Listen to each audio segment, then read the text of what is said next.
Hi. Hey. Hello. It's night time for me. Okay. I'm gonna watch a couple of crime shows and then head off to bed. So this is an unexpected killer ringing suspicion. Law enforcement believes there was a violent struggle within the bedroom. He said that he did not hear the suspicious attack that was taking place within feet of where he was sleeping. How could you not hear what was going on? Until the case takes a jaw-dropping turn. I'm going to do a round this time. And said that he had a gun to his head. It leads to a killer no one suspected.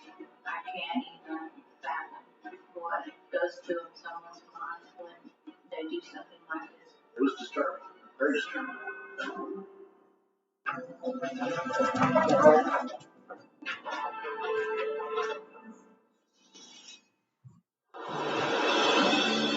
Olney, Texas, a tiny rural town with a proud history in aviation. Olney, Texas. Thank you. Home of Air Tractor, crop dusting aircraft they build over there. It's a very small town, very close knit. Pretty much everybody knows everyone. It's an open door community. Doors are unlocked. People are very welcoming. On a warm summer morning in 2009, I'm going to bed. I took half of one of my meds so that I could start getting tired. Today I was energized. I was. Okay, good night. Love you. Peter tells police he's worried something terrible has happened to his wife, 49-year-old high school teacher, Bonnie Allen. Peter told me that his wife was missing and that he had found a large amount of blood in their bedroom. Eddie, get up here, Eddie. Get up here and stop teasing him, Mother. Walls, most notably what looked like a handprint. And as we started going into the bedroom, we noticed there was a large pool of blood at the end of the bed and a knife on the floor. One of the things we also noted in the bedroom is that there were no sheets on the bed, which seemed odd. There was blood splatter across the furniture, the mattress, the closet doors. And as we proceeded into the garage, you could clearly see drag marks. As we were in the kitchen, we did see what appeared to be a footprint. The picture started to develop that something very bad had happened. As forensics began processing the scene, police notified the DA's office. My assistant district attorney, Philip Gregory, and I went out to the crime scene. The carpets were pretty much soaked in blood. There was a lot of cast-off blood on the walls and on the doors. It was a horrific scene to see. With that amount of blood, we were concerned that you're probably dealing with somebody who was deceased if they had not already made it to a hospital. With no sign of the missing woman, investigators asked the family for more information about Bonnie Allen. Mom was from a little village in southern Germany. She had 8 siblings. In the middle of my mom's college career, she came over to America to learn the language better. And my dad had seen her walk by, and my dad was like, "Ooh, who's that?" And while she was in America that summer, they spent like every day together. Manu married U.S. Army veteran Peter Allen in 1996, and soon after, the couple moved to Crowell, Texas. I came to know Peter and Manu when I was appointed police chief in Crowell, Texas, and Peter and I became good friends, and there was never no doubt that Peter and Manu loved each other very much. Manu and Peter eventually settled in the small town of Olney with their 4 children. My mom was a very supportive woman. She was always pushing us to do our best. Manu was one of the most respected teachers at Olney High School, teaching English and German. All of her students loved her, every single one of them. And my mom, she'd always be one to joke with the kids. Even my friends, she would help them if they needed help with their homework after school. Now, the loving wife and mother has gone missing. Police asked Peter Allen the last time he saw Manu. The night before, he and his wife sat down on the couch to watch TV, and then he went to sleep on the couch, and she retired to the bedroom to go to sleep. Peter claimed that no one noticed any sign of trouble until the morning. According to Mr. Allen, his daughter, Kiara, had woke up, believed that she needed to get some laundry done in the laundry room, just through the parents' room. She noticed that there was some blood in the hallway area, and concerned about her mother, she went and woke up Mr. Allen on the couch. At that point, according to Mr. Allen went with her to investigate. He said that when he saw the knife, he drew the conclusion that she may have just been injured and cut. But clearly seeing the scene, a cut would not have produced the amount of blood, and it was very apparent that somebody was either severely injured or deceased. Peter tells officers that he and Kiara went to the local hospital to look for Manu. It did seem that it was out of place, the way that Peter went to the hospital first before calling law enforcement. There seemed to be a lack of emotion. He was very calm. So I pulled Officer Clark aside and I advised him. I said, we need to be very careful how we talk and handle Mr. Allen because he's potentially involved. Law enforcement believed there was a violent struggle within the bedroom. Mr. Allen was arguably within feet of the actual act occurring. There were two children that were inside the house too. And investigators were concerned that, hey, how could you not hear what was going on? Peter and his two children are brought to the police station for further questioning. Meanwhile, officers are dispatched to nearby parks and wooded areas to look for Manu's car, a white SUV. In the morning, the neighboring county deputy, Wilk, from Archer County arrived, and he knows the Allens. My oldest son, Wyatt, she was his teacher, and he thought the world of her. When I came through town on Main Street, I saw crime scene tape up around the Allens' house. And only you don't see crime scene tape up around houses out there. As a typical law enforcement officer, he says, hey, what can I do to help? I was asked to go out to Lake Cooper, look for a white SUV. I was given the license plate number. And when I pull into Lake Cooper, when I go around to where the boat ramp is, I could see a white SUV on the other side of the lake where the dam is. So I got out, started looking at the vehicle, and activate my body-worn camera, take photos of the car, and I noticed some brown smears on the car. And I thought, this looks like dried blood. So after I had photographed the car and the area around the car, I started looking around. So I took off walking towards the fence line. I looked to my left, and I could see a pile of clothes or blankets. And as I got closer, you could see the kind of the outline of the body wrapped up in these sheets of blankets. I felt the body. It was cold to the touch. Rigor had set in. I had my body camera going.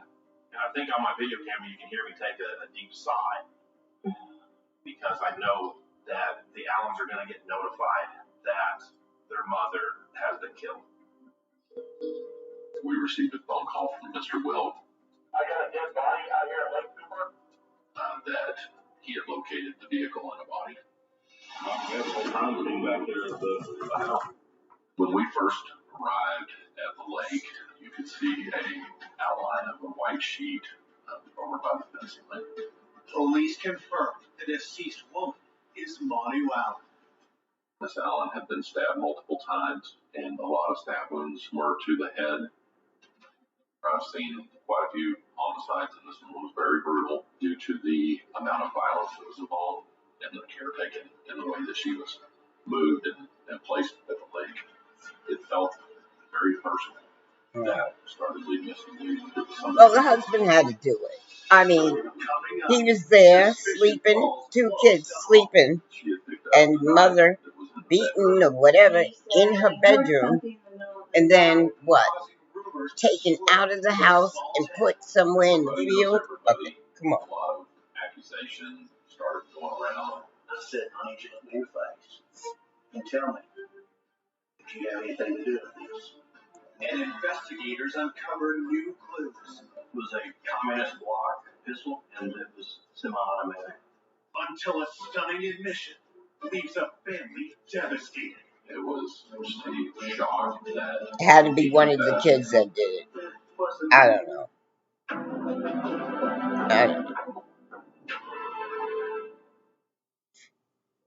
And maybe the dad was covering The it. body of missing teacher and mother of 4, Bonnie Allen, has just been located at Lake Cooper, a recreational area a few miles from her home in Olney, Texas. I've been to homicide scenes before, but when you find somebody that you knew and your kids knew, when I did go I'm home and going told my to kids get that, some hey, ice our teacher cream. was killed, that was hard. Olney, Texas is that small community where you don't expect this sort of violence Be at back. all. There had not been a murder there in the last 10 years. As they continue their investigation, detectives examine several items of evidence, trying to piece together what happened. the vehicle had turned down a little offshoot that was approximately 20 feet from the road, and whoever was driving the vehicle had tried to turn the vehicle around and got high-centered. Police believe that after the SUV got stuck, Manu's body was removed from the car. The body was found within sight of the vehicle, and there had been yucca leaves placed around the facial area. If you have a body where the eyes or the face are covered, it typically means that the person who has been involved in the death somehow knew this individual. When a killer does this type of behavior, it's because they're trying to show some sense of respect to the deceased. Forensics process the body and collect fingerprint evidence from Manu's vehicle. There were fingerprints that were located on the car that were in blood. When you find these, it's you can say the golden ticket for law enforcement because whoever was involved in this left their signature behind.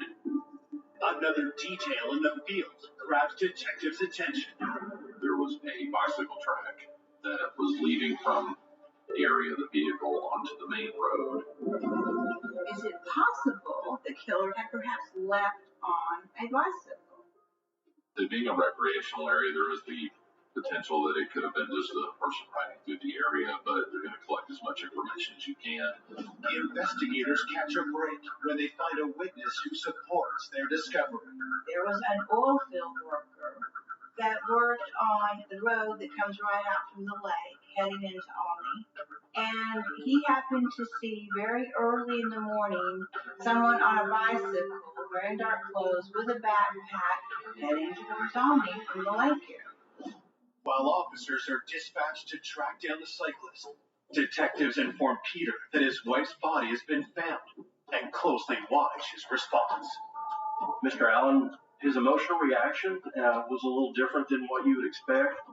Mr. Allen was extremely detached, emotionless. He said that, he wanted to get justice for Manuela and that he had multiple firearms and a lot of ammunition that he could bring to bear if he didn't figure out who had done this. And that he was going to do what the military had taught him to do. As a law enforcement officer, I get mixed messages from that. When you start saying that you're going to go after whoever did it, you have to wonder if he's trying to point the investigation in a different direction than on him. Based on the crime scene, detectives believe that Manu was killed in her bedroom and removed from the home in the early morning hours. They want to know how this could have happened, with Peter in the next room.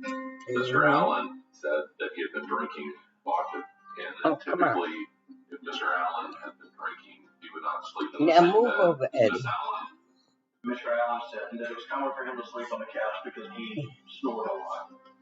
Peter Okay, claimed the it's ice only cream. time he woke up was around dawn Ice when he cream. thought he heard his wife's car starting. Mm. He heard it. He didn't think anything of it.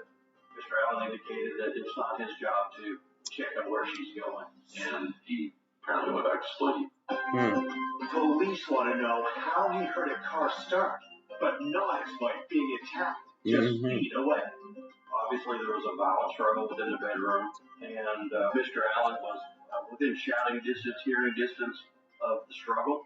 Mr. Allen had talked about how the incident may have occurred and that struggles can be silent, and that might be a reason why he didn't hear what had happened. That's another cause for concern for law enforcement when you've got a suspect with a potential explanation for every possible fact. Wondering how the killer escaped in Manu's car, investigators asked where she kept her car keys. Mr. Allen, he indicated that those keys were not kept in the bedroom, they were kept in kind of a common area in the kitchen. When asked why anyone would want to kill his wife, Peter has a theory. During that interview with Mr. Allen, he had indicated that it was well known He did it. that he had a large gun collection, and he had spoken to a lot of people about it. Mr. Allen was concerned that someone was breaking into the home to steal his gun collection. But they overlooked the gun collection and killed the wife, right? Okay. As a law enforcement officer, I felt that Mr. Allen might be trying to steer the investigation. He was already locked to that day. Yeah. He was feet away from where the murder had occurred. He was very concerned about things that, in my mind, would not be of importance to somebody that had just lost it. So that made him rise to the top as a potential suspect.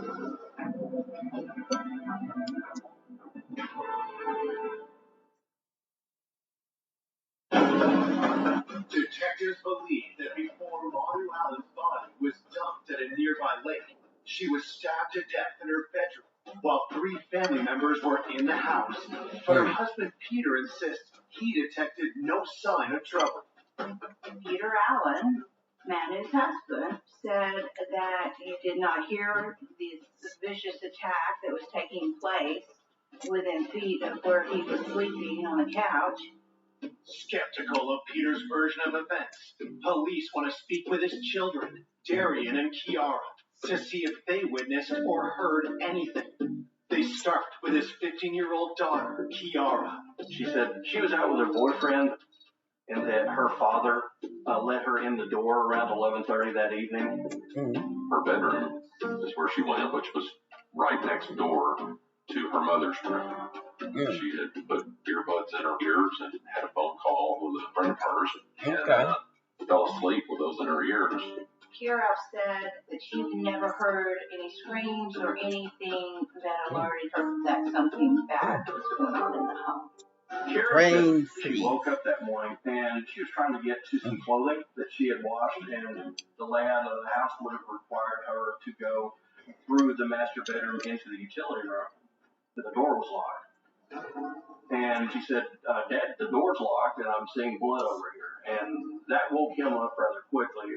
She said he asked her to go around to the other door in the garage and try to get in, but then when she did, she was met with just, the scene of the blood in the bedroom and everything else. Kiara did walk through the bedroom and she did touch some items of evidence. She had picked up the knife that was in the bedroom to examine it. She said that she Why would you do that? I mean, come on. Of course, picking up any kind of evidence is concerning. It leaves her information on the knife.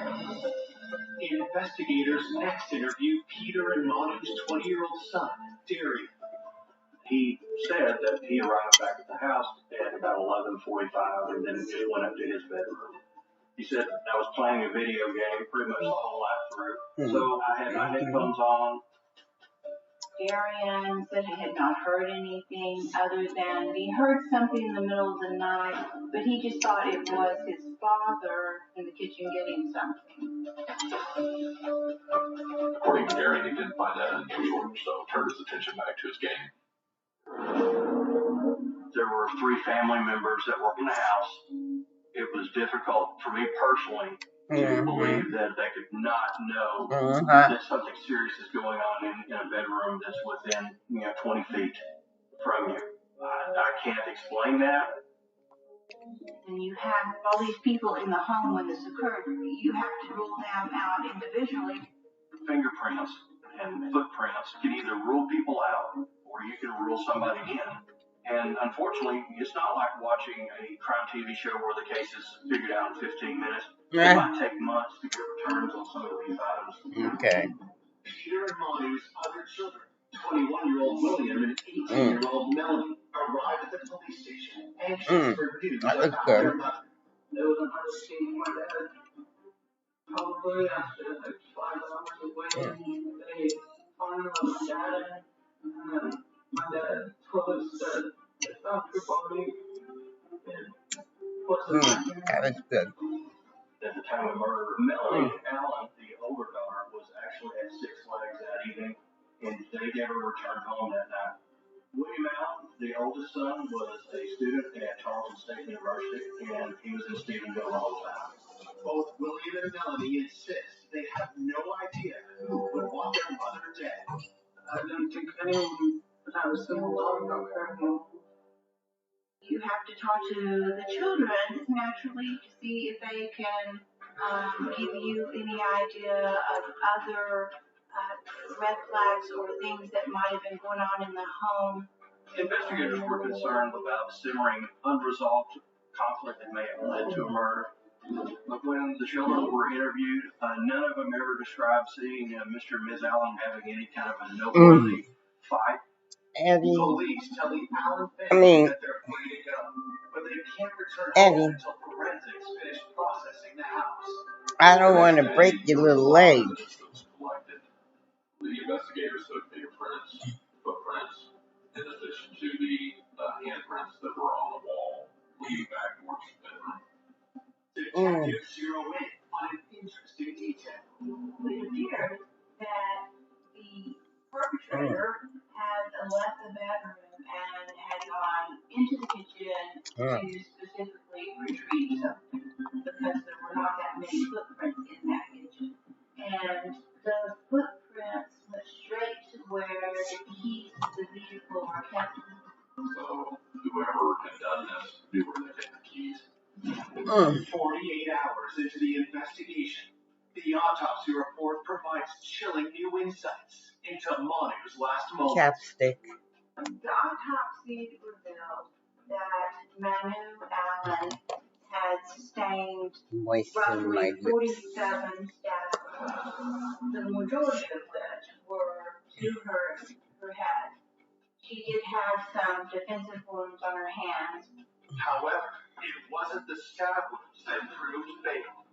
She also had suffered strangulation and a great deal of force had been used, so much so that portions of the neck had been broken. The autopsy report contains one Waiting to insight get tired. into the killer's brutality. They did find a post-mortem It's gunshot wound gonna happen. in her facial area. If you look at the totality of what happened with Miss Allen, the stabbings, the choking, and then finally the bullet, we knew we needed to get this suspect caught as soon as possible. Now got me wondering who. 2 days after Manu Allen's murder, detectives have learned that in addition to being viciously stabbed and strangled, she was also shot once in the face. There was a Wow. post-mortem gunshot. Someone didn't really like her, huh? To where her final resting spot was. There was a bullet casing that was recovered from that particular area. Oh, so And the actual she was bullet shot Police where they present new evidence to the put her commonwealth, body. hoping to identify the gun used to shoot Manu. As As people in the town of Olney await news of an arrest, rumors start to fly in the close-knit community. There's a group on Facebook called Rants and Raves, and you will hear whatever is on somebody's mind about anything that's going on in town.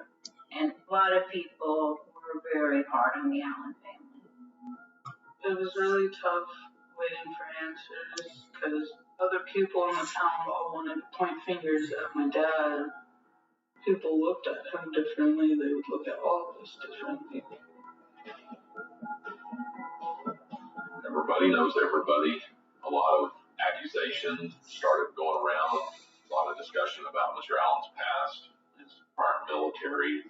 A lot of people felt that Mr. Allen was potentially involved in the homicide of his wife. His children stand by him, but some of Peter's friends doubt his innocence. When I heard that Manu had been killed, I'm instantly thinking car wreck or something. So I called Peter's phone. And we hadn't spoken in quite a few years. Melanie answered. And I said, Melanie, what's going on over there? She said, well, Mom's been murdered. So I told her, I said, I'm on the way. I had some concerns about Peter and his military background. Peter, from time to time, was very hard. I'd never seen him violent, but my thought was maybe something had snapped. Maybe there had been infidelity in the family or something. When I got there, I said, Peter, I need to know now. I need you to look me in the face and tell me, did you have anything to do with this? He looked me square in the face, nose to nose, and said, I had nothing to do with this, Roman. You know I couldn't do it. And it led me to think, who could have done this? It was disturbing. Detectives get a fresh lead when they receive new information on the cyclist seen leaving the area where Manu's body was dumped. The day that the body was found, an oil field worker, around 6 o'clock in the morning, he saw a person headed from Lake Cooper riding back towards Albany on a bicycle. The local bank had security cameras on the outside of it, and the surveillance video showed somebody riding in town on a bicycle, dressed up in shorts with a backpack. The video footage that was received from the bank, it was from a distance, so you were not able to see the face for identification purposes. You could see it was a younger person. It was definitely the person that everybody was wanting to talk to, but we did not know who that person was. The quest to identify the suspicious cyclist hits a dead end, and pressure continues to vent on the police. The community's in a lot of pain. We were kind of in a situation where we could say, hey, we're investigating this. We have leads. We're working on it. Please be patient with us. As police Turn the fan off, I get too hot. Turn it on, I get too cold. Peter Allen had told us that he had weapons and ammunition in the house and that they were stored in his bedroom in a closet. Peter tells investigators not all of his guns are locked in the safe. He also keeps a loaded pistol in a dresser drawer. It was a communist block pistol that would have been from like the Soviet Union, and it was semi-automatic. Police never found this gun when they searched the house. Had the killer stolen it, or had Peter staged it to look this way? It felt as if Mr. Allen was trying to lead the investigation, but investigators are naturally going to start looking at other firearm thefts or burglary cases that have occurred in the area. Investigators look into recent gun thefts around town. Corey Taylor was the local kid there that had been in trouble, and it was learned that just before the murders had occurred, he had been involved in a burglary that involved firearm theft. Had Corey entered the house to steal Peter's guns and killed Manu in the process? Mr. Allen had maybe over 100 firearms in the house, so that became a potential motive for the killing. So we go to Corey Taylor's house. When I got to his apartment, Corey came to the door and told him that I was there so that he could be interviewed about murder, Miss Allen. Corey indicated that he did know Miss Allen from school. Officers asked Corey for his whereabouts the night of the murder. His alibi was totally void of having any contact with the Allen family residence whatsoever. As Corey speaks, officers see something suspicious. I noticed a bicycle, and the tire mark from the bicycle looked very, very similar to the tracks at the lake. It had the exact tread that was seen out at the lake. Well, this seems like it was easy, but why would he want to kill her? So a red flag was right there.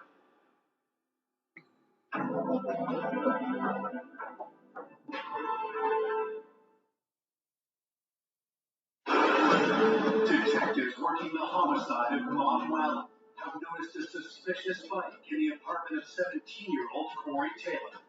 Could Corey be the cyclist from the surveillance video? One of our investigators was able to see a bicycle, and he's actually able to take a photograph of the treads on it, and everybody was kind of like, oh, that's probably the bicycle we're looking for. Mr. Taylor denied that it was his, but he indicated that the bicycle was actually owned by a guy named Julius Mullins. Corey Taylor said that his friend Julius Mullins had dated Manu's daughter, Melanie. Detectives are curious if Corey is trying to deflect blame. They press Corey for more information about his friend, Julius Mullins. Julius was a running back for the Albany football team, and so as far as the community, he was known. Julius Mullins was well liked by the other team members. He seemed to have some success on the field, but Julius Mullins did not always have the best home life. Julius didn't have a stable home, and I know his relationship with his parents were strained. He had stayed with Corey Taylor some, as well as the high school gym, because the coaches had allowed him to stay there because he did not always have a place to stay. Police learned that Julius knew Manu from school and had dated her daughter, Melanie, for a year. He was a good person. Mama was extremely kind and accepting of Julius. She would help him with his homework. One time, he got kicked out of his house, and she let him even stay the night. Despite Manu's love and support, Julius's behavior had changed in recent months. Things just started going downhill. He just started doing worse and worse in school. He started getting in more fights with his parents. Him and I started getting in more fights. And I finally left him probably 6-7 months before what happened. Police bring Julius in for an interview and notice some alarming details. Julius Mullins, he had some cuts and scrapes on his arms and legs, which would be consistent with someone who had been out by Lake Cooper. There were a great deal of yucca and cactus plants, and you couldn't have gone through that field without getting scratched up by the shrubbery.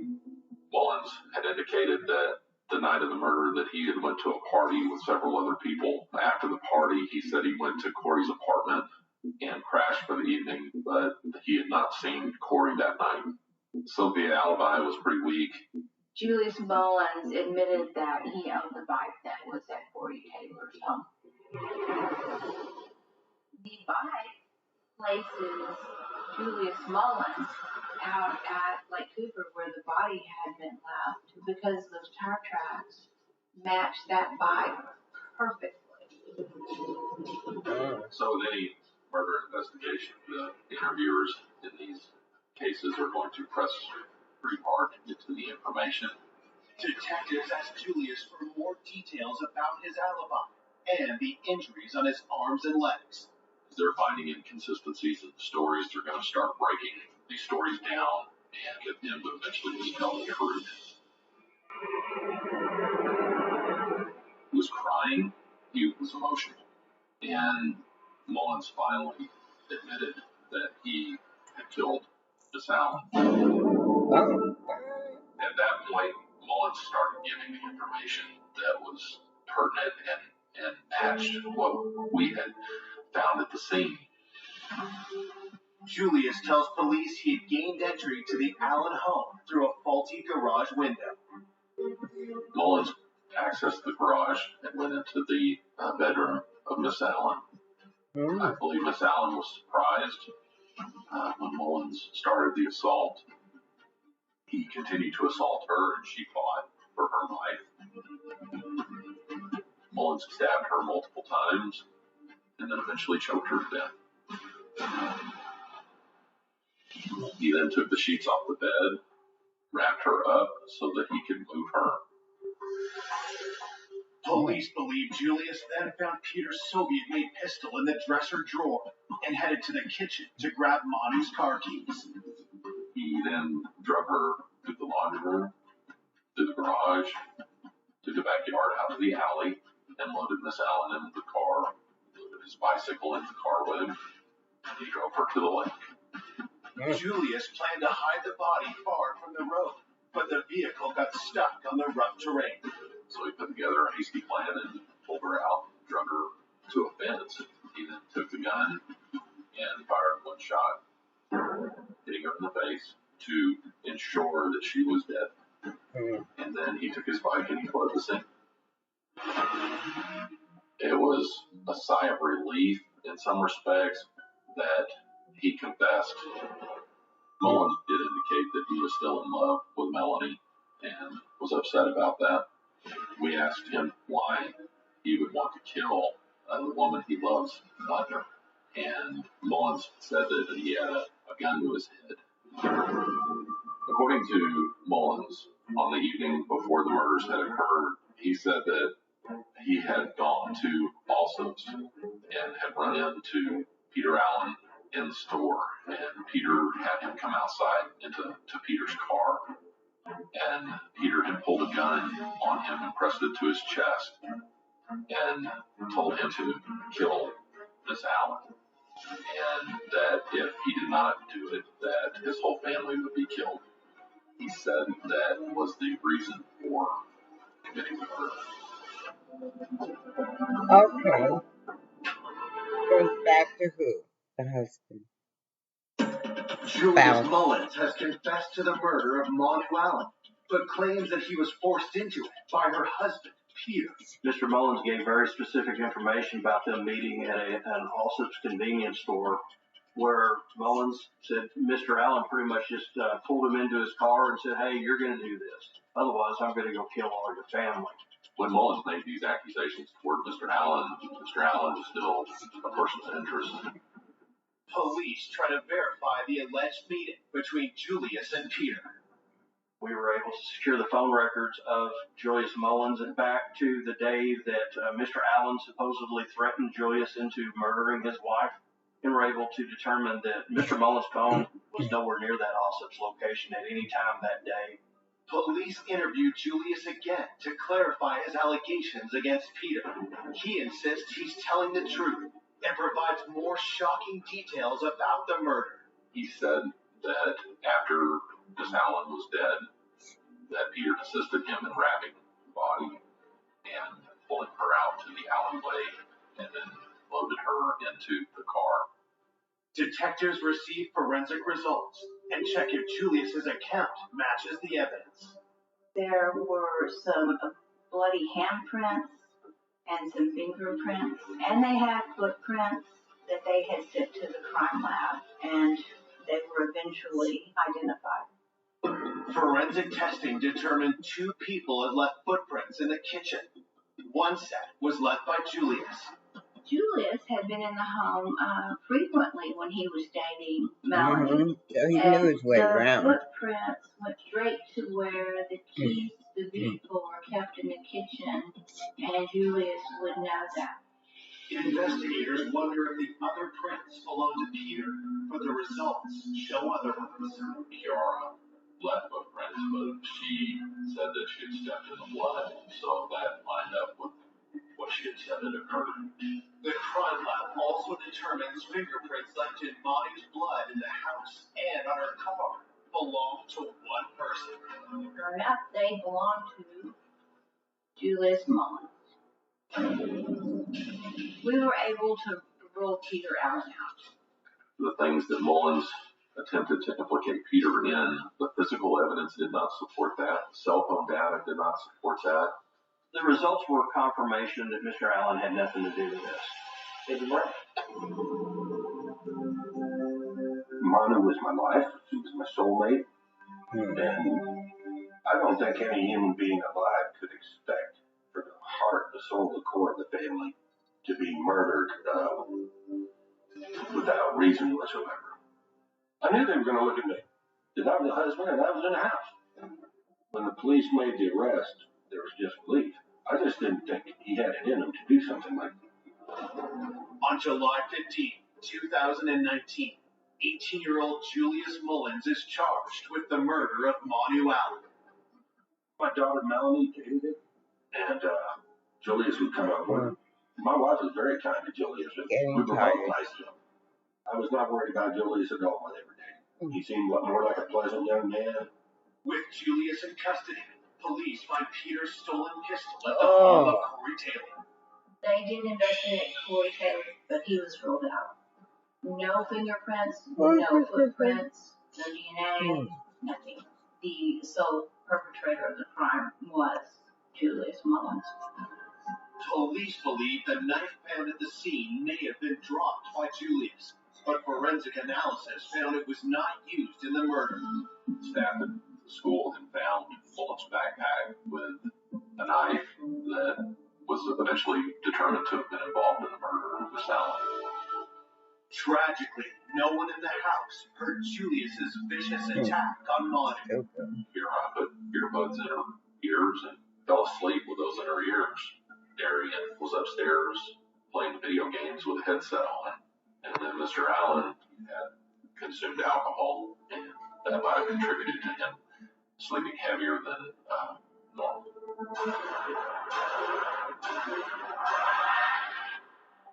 Julius Mullins was charged ultimately and pled to murder in the first degree.